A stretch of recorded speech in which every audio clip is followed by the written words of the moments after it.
Megaman est le croisement que l'on obtient en fusionnant Cobra avec un Schtroumpf.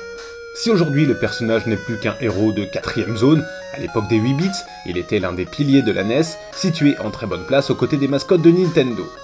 Megaman, sous ses airs de petit poupon, est un robot coriace créé par un savant à la barbe volumineuse pour contrecarrer les plans d'un autre savant incontestablement très méchant puisqu'il hausse les sourcils. Avant de pouvoir se mesurer au gros méchant personne, Megaman devra affronter pas moins de 8 autres robots qui ont tous été construits sur un thème bien précis. Airman attaque avec des tornades, Bubbleman évolue dans un monde aquatique et attaque avec des bulles, et Metalman attaque avec des tranches de salami. Le jeu fourmille d'originalité. La première, et c'était un choc à l'époque, on peut choisir son stage en début de partie. Le joueur peut affronter les robots dans l'ordre qui lui plaît, et bien évidemment, une seconde originalité vient mettre un peu de piment là-dedans. Après avoir détruit un robot adverse, Megaman s'accapare son pouvoir et suivant les conditions, certains peuvent se révéler très pratiques comme d'autres se révéler absolument inefficaces. Par exemple, les tornades ne vous seront pas d'une très grande utilité dans le monde de Woodman, alors que le Time Stopper de Flashman vous sauvera certainement la vie dans le monde de Quickman. Attention cependant, l'utilisation de chaque pouvoir est limitée et vous devrez souvent penser à les recharger au moyen des capsules d'énergie que laissent tomber les ennemis vaincus.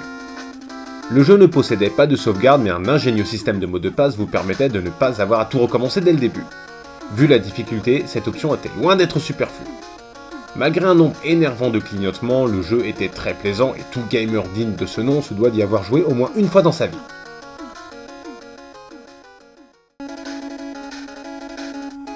Megaman est ici au sommet de sa forme. Jamais Capcom n'arrivera à atteindre une nouvelle fois cette qualité. Les niveaux sont variés et on enchaîne les moments de bravoure à un rythme effréné. Si on veut bien faire abstraction des nombreux clignotements, le jeu peut se vanter d'afficher des sprites énormes dans des décors très colorés. Les animations sont plutôt sommaires, mais on ne peut pas non plus s'attendre à des miracles sur NES. Les musiques ne sont pas en reste, avec des thèmes qui s'accordent bien aux différentes phases de jeu. Là, il faut avoir joué au jeu pour comprendre. Ce niveau fait partie de l'anthologie du jeu vidéo.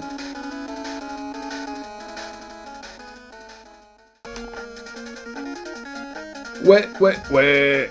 Les clignotements et les quelques ralentissements n'aident pas, ça c'est sûr, mais le jeu est en lui-même tout sauf une promenade de santé.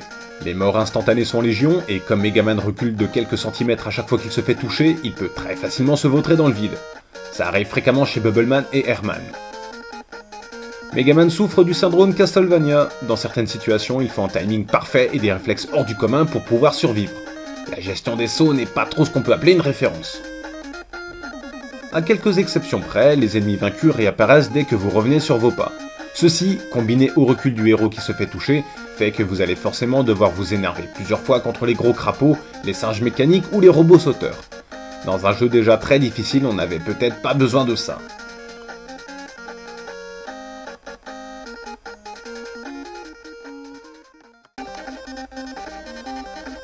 Megaman 2, c'est un jeu qui a marqué son temps. Sa difficulté qui avoisinait la frustration en faisait son charme. On ressentait une intense satisfaction à chaque fois qu'on arrivait à dégommer un boss et qu'on lui chourait son pouvoir.